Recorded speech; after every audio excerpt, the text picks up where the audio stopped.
मेरा नाम जोया है। एक छोटे से शहर की सीधी सादी लड़की जो अपने सपनों के साथ पहली बार किसी बड़े शहर में आई थी।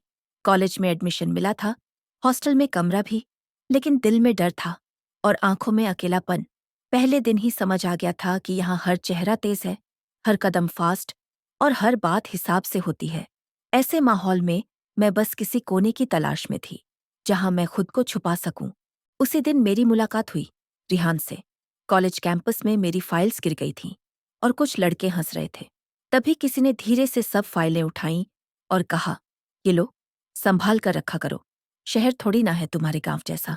मैं नाराज हो गई थी, पर जब चेहरा देखा तो गुस्सा वहीं रुक गया। हल्की सी मुस्कान और आंखों में ऐसा सुकून जो शोर के बीच शांति जैसा था। रिहान मुझसे सीनियर था, पब्लिक स्पीकिंग में टॉप करता था, लड़कियों में पॉपुलर था और शायद इसलिए मुझे उससे दूरी रखनी चाहिए थी। लेकिन कुछ बातें चाहने से नहीं होती, बस हो जाती हैं। वो मुझे रोज दिखता था, कभी लाइब्रेरी में, कभी कैंटीन की लाइन में। एक दिन कैंटीन में उसने मेरे लिए चाय ऑर्डर कर दी। मैंने पूछा, तुम मुझे जानते भी नहीं तो इतना ध्यान क्यों? उसने बस एक लाइन में जवाब दिया, जिन्हें समझना होता है उन्हें ज्यादा जानना नहीं पड़ता। धीरे धीरे हमारी बातचीत बढ़ने लगी। मैं चुप थी, वो बोलने वाला। मैं डरती थी, वो हौसला देता था, और शायद इसलिए मैं उससे जुड़ती चली गई। रिहान ने कभी मेरा मजाक नहीं उड़ाया, कभी मेरा कपड़ा या मेरी हिंदी को नहीं टोका। उसके लिए मैं जैसी थी वैसी ही ठीक थी। एक दिन कैंपस के पीछे वाले मैदान में बैठे थे। मैं अपनी किताब पढ़ रही थी और वो आसमान को देख रहा था। मैंने पूछा, तुम कुछ बोल क्यों नहीं रहे? उसने कहा, कभी कभी इंसान सिर्फ महसूस करने आता है, बोलने नहीं। उस एक लाइन ने मुझे छू लिया। मुझे पता नहीं चला कि कब रिहान मेरी आदत बन गया। उसकी आवाज, उसकी मौजूदगी, उसकी बातें, सब मेरे दिन का हिस्सा हो चुकी थी। मैंने कभी उससे कुछ मांगा नहीं, उसने कभी मुझसे कुछ मांगा नहीं, लेकिन फिर भी लगता था कि सब कुछ मिल गया है। मैंने पहली बार अपने छोटे शहर से बाहर आकर किसी पर भरोसा किया था, और उस भरोसे का नाम था रिहान। मगर उस वक़्त मैं नहीं जानती थी कि जिस इंसान पर मैंने दिल से यकीन किया, वो एक दिन मुझसे ऐसा सवाल पूछेगा जिस पर मैंने सिर हिला दिया और मेरी पूरी जिंदगी बदल जाएगी। रिहान अब मेरी हर सुबह का हिस्सा बन चुका था। हॉस्टल से निकलने से पहले सोचती थी कि आज वो मिलेगा या नहीं, और कॉलेज पहुंचते ही जब दूर से उसकी मुस्कान दिखती तो दिल के अंदर अजीब सी राहत मिलती। वो मुझसे हर दिन बस कुछ मिनट ही बात करता, मगर वो कुछ मिनट पूरे दिन का सहारा बन जाते थे। हमारी मुलाकातें अब रूटीन बन गई थीं। कभी कैंटीन की चाय, कभी लाइब्रेरी की लंबी खामोशियां, और कभी-कभी खाली क्लासरूम में बस बैठकर बातें करना।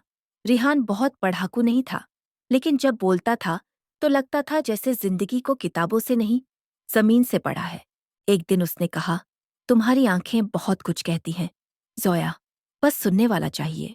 उस पल मैंने पहली बार नजरें झुका ली थीं, क्योंकि शायद दिल में कुछ हलचल शुरू हो चुकी थी। वो मुझसे मेरी फैमिली के बारे में पूछता था, मेरे बचपन की बातें जानना चाहता था। जब मैंने कहा कि पापा किसान हैं और मम्मी सिलाई करती हैं, तो उसने कहा, तभी तुम में मेहनत की खुशबू है। वो मेरा मजाक नहीं उड़ाता था, बल्कि मेरी सादगी में खूबसूरती ढूंढता था। धीरे धीरे मैं अपनी हर बात उससे कहने लगी। हॉस्टल की टेंशन, घर की यादें, अकेलेपन की चुप्पी, सब कुछ सिर्फ उसी से कहती थी। और जब वो सुनता था तो ऐसा लगता था कि पूरी दुनिया सुन रही है और समझ भी रही है। रिहान अब सिर्फ दोस्त नहीं रह गया था, उसकी बातों में सुकून था और उसकी खामोशी में भरोसा। मैंने कभी इजहार नहीं किया, मगर हर रोज उसकी आंखों में वही सवाल होता था, क्या तुम भी मुझे महसूस करती हो? एक शाम जब हम कॉलेज की छत पर बैठे थे, सूरज ढल रहा था और रोशनी धीरे धीरे फीकी हो रही थी। उसने अचानक पूछा, जोया, क्या तुम मुझ पर भरोसा करती हो? मैंने बिना सोचे सिर हिला दिया, हाँ बहुत। उस वक्त मैंने सिर्फ एक सवाल का जवाब दिया था, लेकिन मुझे नहीं पता था कि एक दिन वही भरोसा मेरी पूरी जिंदगी का इम्तिहान बनेगा। उस शाम मैं कॉलेज की लाइब्रेरी से बाहर निकल रही थी, तभी रिहान आया। उसने कहा, आज थोड़ी देर बैठोगी मेरे साथ? मैंने बिना सोचे कहा, हाँ चलो। हम दोनों कैंपस के पीछे वाली दीवार पर बैठ गए। ठंडी हवा चल रही थी, आसमान हल्का नीला था और माहौल एकदम शांत। मगर रिहान की आंखों में आज कोई बात ठहरी हुई लग रही थी। मैंने पूछा, क्या हुआ? आज इतने चुप क्यों हो? वो कुछ देर खामोश रहा, फिर बोला, जोया, मैं तुमसे कुछ कहना चाहता हूँ, कुछ ऐसा जो शायद सुनकर तुम थोड़ा पीछे हट जाओ। मैं सिहर गई, लेकिन कहा, बोलो रिहान, जो भी है, सच सुनने से डर नहीं लगता। उसने मेरी तरफ देखा और कहा, मुझे तुमसे मोहब्बत हो गई है, लेकिन मैं वादा नहीं कर सकता कि तुमसे शादी करूंगा। मेरे कानों में जैसे सन्नाटा भर गया। वो बोलता रहा, मैं तुमसे बहुत जुड़ चुका हूं, लेकिन मेरी जिंदगी बहुत उलझी हुई है। घर की जिम्मेदारियां हैं, अब्बू की बीमारी है, बहन की पढ़ाई है, और मेरी खुद की नौकरी अब भी बनी भी नहीं है। मैं तुमसे झूठा वादा नहीं करना चाहता, लेकिन तुम्हें खोने से डर भी लगता है। मैं बस उसकी तरफ देखती रही, कुछ बोल नहीं पाई। दिल कह रहा था, वो सच बोल रहा है, और दिमाग पूछ रहा था, अगर तुमसे शादी नहीं करेगा तो फिर क्या करोगे इस रिश्ते का? उसने धीरे से मेरा हाथ पकड़ लिया। तुम चाहो तो दूर हो सकती हो, मगर मैं तुम्हें हमेशा इज्जत से याद रखूंगा। मेरे अंदर कुछ टूट भी रहा था और जुड़ भी रहा था। मैंने कुछ नहीं कहा, सिर्फ सिर झुका लिया।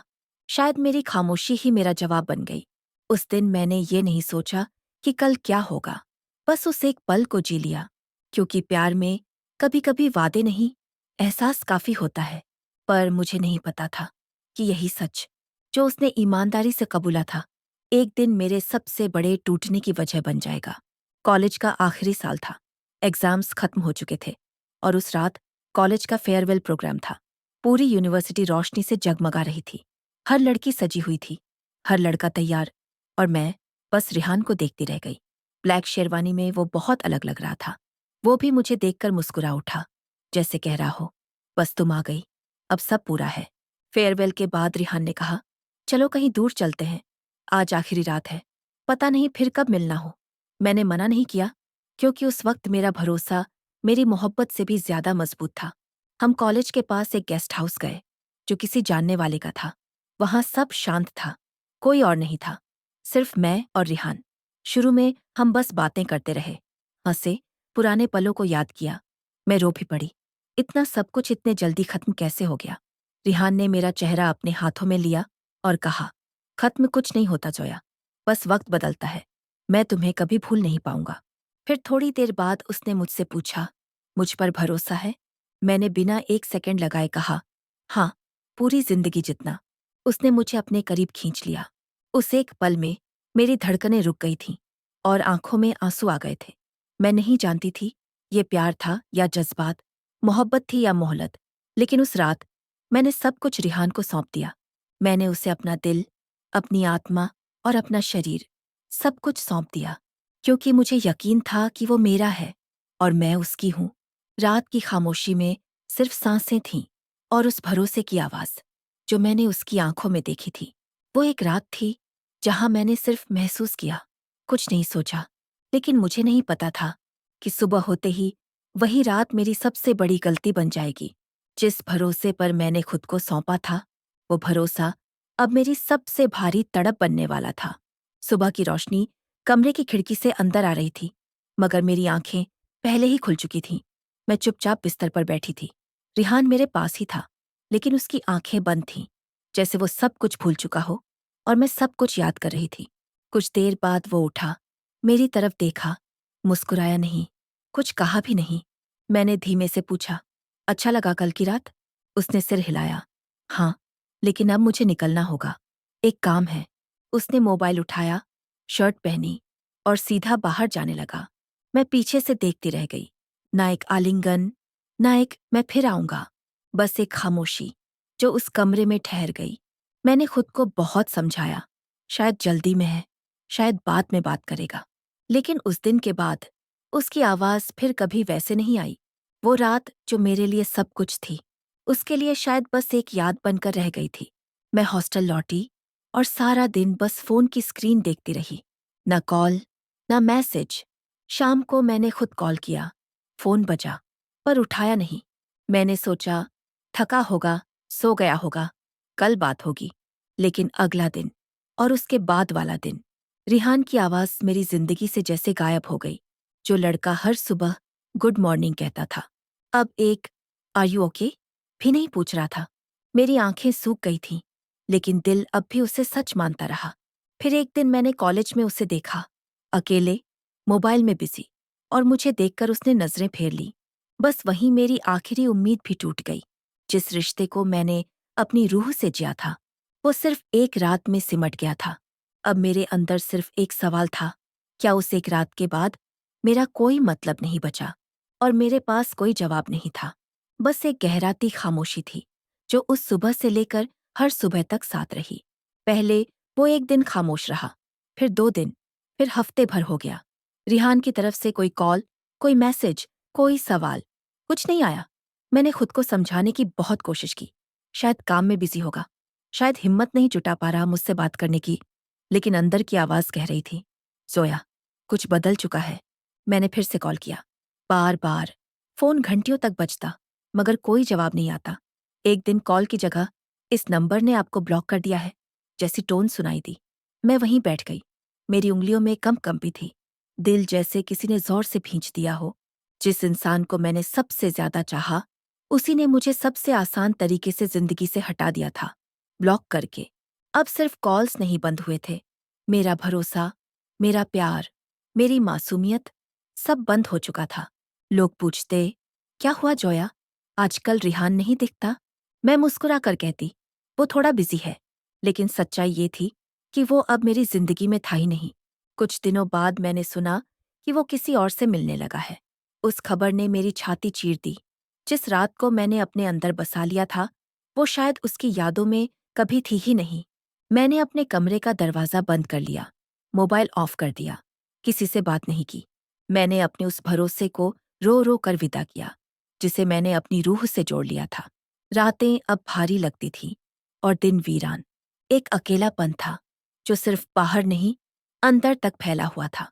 मुझे लगता था कि रिहान एक दिन वापस आएगा, बोलेगा कि मुझे माफ कर दो। लेकिन अब मैं जान चुकी थी, कुछ लोग लौटते नहीं, और कुछ रिश्ते जितना भी बचाओ, वो खत्म होने के लिए ही बनते हैं। उसने मेरी आवाज बंद कर दी थी, और मैं उसकी यादों में कैद हो गई थी। जिस जिंदगी को मैंने रिहान के साथ जीने के ख्वाब देखे थे, अब उसी जिंदगी में हर चेहरा सवाल बन गया था। कॉलेज में लोगों की निगाहें अब पहले जैसी नहीं रहीं। लड़कियां फुसफुसाने लगीं, यही है ना जिसकी रिहान के साथ फोटो वायरल हुई थी? कोई कहता, बहुत शरीफ बनती थी। अब देखो नतीजा क्या हुआ। हॉस्टल में भी माहौल बदल चुका था। वार्डन की नजरें टेढ़ी हो गई थीं। कुछ सीनियर्स ने ताना मारा, पढ़ाई करने आई थी या कुछ और। मुझे शर्म नहीं आ रही थी, मुझे दर्द हो रहा था, क्योंकि मैं जानती थी मेरा कसूर सिर्फ इतना था कि मैंने किसी से प्यार किया था। और फिर एक दिन वो सच सामने आ गया, जिससे मैं आंखें चुरा रही थी। मैं मां बनने वाली थी। टेस्ट की 2 नीली लकीरें देखकर मेरी सांस रुक गई, हाथ कांपने लगे, दिल जोर से धड़कने लगा। लेकिन दिमाग सुन्न पड़ चुका था। मैंने खुद को आईने में देखा, और पहली बार खुद से नजरें नहीं मिला पाई। जिस रिहान पर मैंने अपनी दुनिया रखी थी, वो अब उस दुनिया का हिस्सा भी नहीं था। अब हर दिन हॉस्टल में डर लगता था, कहीं किसी को पता चल गया तो? घर वालों को कैसे बताऊंगी? माँ तो वैसे ही मेरी हॉस्टल में पढ़ाई के खिलाफ थी। अब ये सुनेंगी तो क्या जिएंगी? मैं चुप रही, किसी से कुछ नहीं कहा। लेकिन सच्चाई कभी ज्यादा देर छुपती नहीं। एक दिन तबीयत बिगड़ी, चक्कर आया, और हॉस्टल की डॉक्टर के पास ले जाया गया। वहीं सब कुछ खुल गया। डॉक्टर ने मेरी रिपोर्ट देखी और बस इतना कहा, तुम्हारे माता पिता को बुलाओ। मुझे लगा अब सब खत्म। अब ना रिहान था, ना कोई सहारा, बस मैं थी, और मेरी गोद में पलता वो बच्चा, जिसे ये दुनिया नाम देने से पहले शर्म का तमगा दे देगी। मुझे अब समाज का नहीं, खुद का सामना करना था। पापा हॉस्टल आए तो उनके चेहरे पर सब कुछ लिखा था, और मेरी आंखों में कुछ भी छुपा नहीं था। उन्होंने एक भी सवाल नहीं किया, बस रिपोर्ट का कागज मोड़ा और धीमी आवाज में कहा, चलो घर चलना है। मैं उस वक़्त कुछ भी नहीं बोल पाई, सिर झुकाकर उनके पीछे चल पड़ी। घर पहुंचते ही माहौल में कुछ बदल चुका था। माँ की आंखें लाल थीं, भाई दरवाजे से ही दूर हो गया था, और आंगन की हवा भी जैसे अब मुझे पराया मान रही थी। रात को माँ कमरे में आई, कुछ नहीं कहा, बस मेरे सामने बैठ गई और आंसू बहाने लगी। मैंने उनका हाथ पकड़ने की कोशिश की, उन्होंने हटा लिया। तुझे क्या जरूरत थी ये सब करने की? क्या कम था हमारे घर में, जो तू हमें ये शर्म दे आई? लोग क्या कहेंगे जोया? मैं चुप रही, क्योंकि मेरे पास कोई सफाई नहीं थी। फिर शुरू हुआ रिश्तेदारों का दौर। ताई जी बोली, शादी से पहले ऐसा कर बैठी, ये तो पूरा खानदान डुबा दिया इसने। चाचा ने कहा, अब कौन ब्याहेगा इसे? कौन नाम देगा इसके बच्चे को? मुझे नहीं पता था कि एक माँ की कोख से आया बच्चा समाज की नज़रों में सिर्फ एक गलती बन जाता है, जब उसके पास बाप का नाम नहीं होता। हर दुआ, हर संस्कार, हर रिश्तेदार अब सिर्फ मुझे शर्म के आईने में देखते थे। लेकिन उस सारे अपमान के बीच भी मेरे पेट पर हाथ रखकर जब मैं आंखें बंद करती, तो मुझे कोई आवाज़ नहीं सुनाई देती थी। सिर्फ एक धड़कन सुनाई देती थी, उस मासूम की जो मुझसे जुड़ चुका था। एक दिन पापा ने रात को चुपचाप कहा, अब तुझे फैसला लेना है, समाज से लड़ना है या खुद से हार जाना है। मैंने बहुत देर तक कुछ नहीं कहा, फिर बस इतना बोला, जिसने मुझे ये दर्द दिया वो भाग गया, लेकिन जिसने मुझे ये धड़कन दी है उसे मैं कभी नहीं छोड़ूंगी। मैं अब धीरे धीरे हालात से समझौता करने लगी थी। रोज माँ के ताने, मोहल्ले की औरतों की बातें और रिश्तेदारों की चुपचाप घूरती निगाहें सब सह रही थी, लेकिन पेट पर हाथ रखते ही सब भूल जाती थी। उस बच्चे में मेरी ताकत थी, मेरा कारण था और शायद मेरी इज्जत भी। एक शाम मैं छत पर बैठी थी जब मेरी पुरानी सहेली का मैसेज आया। देखा रिहान की शादी की फोटो? मेरे हाथ से फोन गिरते गिरते बचा। दिल ने एक पल के लिए धड़कना बंद कर दिया। मैंने कांपते हाथों से लिंक खोली। सामने एक भव्य शादी का फोटो एल्बम था। दूल्हा रिहान, दुल्हन कोई और। वो हंस रहा था, सेहरा बांधे खड़ा था और नीचे कैप्शन था, finally tied the not with the love of my life. मैंने उस तस्वीर को एकटक देखा, जैसे आंखें फटी रह गई हों, जैसे दिल कह रहा हो, ये सपना है ना, झूठ है ना। लेकिन वो सच था, जिस रिहान ने कहा था, मैं तुमसे प्यार करता हूं लेकिन वादा नहीं कर सकता, वो अब किसी और की जिंदगी का वादा बन चुका था। और मैं अब सिर्फ एक कहानी बन चुकी थी, जिसकी शुरुआत उसने की, लेकिन अधूरी छोड़ दी। माँ ने मेरा चेहरा देखा और पूछा, क्या हुआ? मैंने मुस्कुराकर कहा, कुछ नहीं। आज मेरा दिल फिर एक बार टूटा है, लेकिन इस बार आहट भी नहीं हुई। उस रात मैं बच्चे की धड़कन सुनती रही और सोचती रही, जिसने मुझे तोड़ा उसे अब मेरी फिक्र भी नहीं, लेकिन जिसे मैंने इस रिश्ते की निशानी कहा, वो अब मेरी सबसे बड़ी जिम्मेदारी है।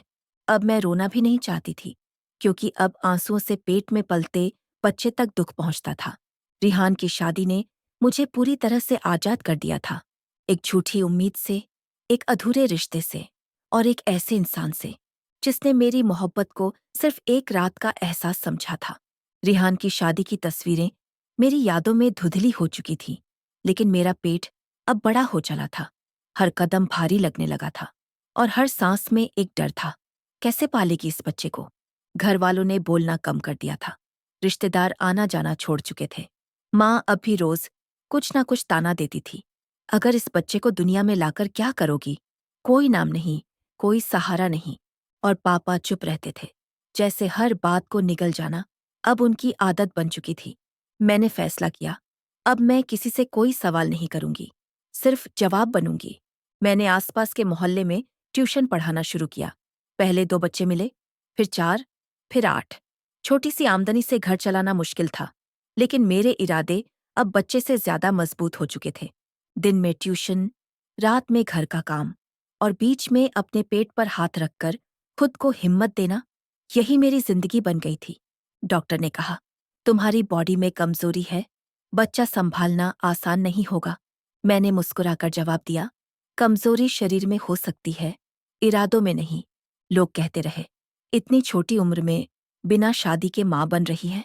मैं सिर झुका लेती थी, लेकिन मन ही मन कहती, हाँ, बिना शादी के माँ बन रही हूँ, लेकिन पूरे गर्व के साथ, क्योंकि मैंने किसी की जान नहीं छीनी, मैंने एक जान को दुनिया में लाने का हौसला रखा है। हर रात मैं अपने होने वाले बच्चे से बात करती थी, कहती, तेरा बाप तुझे नाम नहीं देगा, कोई बात नहीं, मैं तुझे पहचान बनाकर दूंगी, ताकि जब तू बड़ा हो तो खुद को जोया का बेटा कहकर गर्व कर सके। मुझे नहीं पता था कि ये लड़ाई कितनी लंबी है, पर अब हारने का सवाल ही नहीं था। वक़्त बीत गया। वो बच्चा अब मेरी गोद से उतरकर पैरों पर खड़ा हो गया था। नाम रखा था ईशान, मतलब रोशनी, और सच में वही मेरी जिंदगी की सबसे बड़ी रोशनी बन चुका था। मैंने उसे कभी रिहान की कमी महसूस नहीं होने दी। हर बाप का फर्ज भी निभाया और हर माँ का प्यार भी दिया। कभी नए कपड़े नहीं ले पाए, कभी दूध उधार में लाया, लेकिन कभी हिम्मत नहीं हारी। हर महीने की बचत मैं एक छोटे से लिफाफे में रखती थी, ईशान की स्कूल फीस नाम से। और एक दिन वो लिफाफा भर गया। ईशान अब स्कूल जाने लायक हो चुका था। उसकी आंखों में जिज्ञासा थी और मेरी आंखों में आंसू। मैं उसे स्कूल लेकर गई, फॉर्म भरा, फीस दी और जब एडमिन ऑफिस में रिसीट मिली तो मेरी उंगलियां कांप रही थीं। रिसीट के नीचे लिखा था, नाम ईशान जोया खान। उस लाइन को मैंने 2 बार पढ़ा और मेरी आंखों से आंसू गिर पड़े। आज मेरी पहचान, मेरे बेटे की पहचान बन चुकी थी। वो छोटा सा लड़का जब स्कूल यूनिफॉर्म पहनकर पहली बार मेरी तरफ पलटा और मुस्कुराया, तो मुझे लगा ये मेरी जिंदगी की सबसे बड़ी जीत है। वो मुस्कान कह रही थी, माँ, तू हार नहीं सकी, तू जीती है। मुझे बचाकर, मुझे पालकर और मुझे पढ़ाकर। मैंने उसका माथा चूमा और बस इतना कहा, मुझे अब किसी नाम की जरूरत नहीं। तू मेरा नाम है, मेरी जीत है और मेरी सबसे बड़ी वजह भी। सालों बीत चुके थे। ईशान अब क्लास 3 में पढ़ रहा था। मेरी जिंदगी अब पढ़ाने, घर चलाने और बेटे की हंसी के इर्द गिर्द घूमती थी। मैंने रिहान को भुला नहीं था, लेकिन अब उसकी यादें मुझे तोड़ती नहीं थीं, मजबूत बनाती थीं। एक दिन मुझे एक महिला सम्मेलन में बोलने का न्योता मिला। सिंगल मदरहुड, एक कहानी ताकत की। कहीं न कहीं ये मेरी ही कहानी थी। सेमिनार उसी शहर में था, जहाँ कभी रिहान से पहली बार मुलाकात हुई थी। मैंने बेटे का हाथ पकड़ा और कहा, चलो बेटा, आज तुम्हारी माँ अपनी कहानी सबको सुनाएगी। स्टेज पर पहुंची तो सैकड़ों लोग सामने थे। मैंने अपनी जिंदगी की सारी सच्चाई बिना कांपे सुनाई। जब तालियां गूंजी तो एक कोने में मुझे एक चेहरा दिखा, रिहान। वो मुझे अपलक देख रहा था। आंखों में पछतावा था, चेहरा थका हुआ था, जैसे सालों का बोझ ली बैठा हो। कार्यक्रम के बाद वो मेरे पास आया, धीरे से बोला, जोया, तुम? मैंने शांत होकर कहा, हाँ वही जोया, जिसकी जिंदगी तुमने एक रात में बदल दी थी। वो कुछ पल चुप रहा, फिर कहा, माफी मांगना चाहता हूँ, बहुत कुछ कहना चाहता हूँ, मगर हक नहीं रहा ना अब। मैंने उसकी आंखों में देखा और कहा, नहीं रिहान, अब हक नहीं, अब हिसाब भी नहीं। तुम जो थे वहीं रह गए और मैं जो बनी वो मेरे ईशान ने बना दिया। इतना कहकर मैंने ईशान का हाथ थामा और कहा, बेटा, ये वो आदमी है जिससे तू जुड़ा है, लेकिन जिसकी कमी तूने कभी महसूस नहीं की। रिहान की आंखें भर आईं। ईशान ने मासूमियत से पूछा, माँ, क्या हम अब चलें? मैंने मुस्कुराकर कहा, हाँ बेटा, अब हमें किसी जवाब की जरूरत नहीं। हम अपने सवाल खुद पूरा कर चुके हैं। उस दिन मैंने रिहान को माफ कर दिया, पर वापस नहीं लिया, क्योंकि अब मैं वो जोया नहीं थी जो सवालों में उलझी थी। अब मैं एक माँ थी, जिसने एक रात के भरोसे को जिंदगी की सबसे बड़ी ताकत में बदल दिया था। आरजे काव्या की इस कहानी से अगर आपने कुछ महसूस किया हो, तो याद रखिए, भरोसा जब टूटे तो खुद से न टूटिए। जो छोड़ जाए उसे रोइए नहीं, बल्कि खुद को साबित कीजिए, क्योंकि इंसान का नाम नहीं, उसके इरादे उसकी पहचान बनते हैं।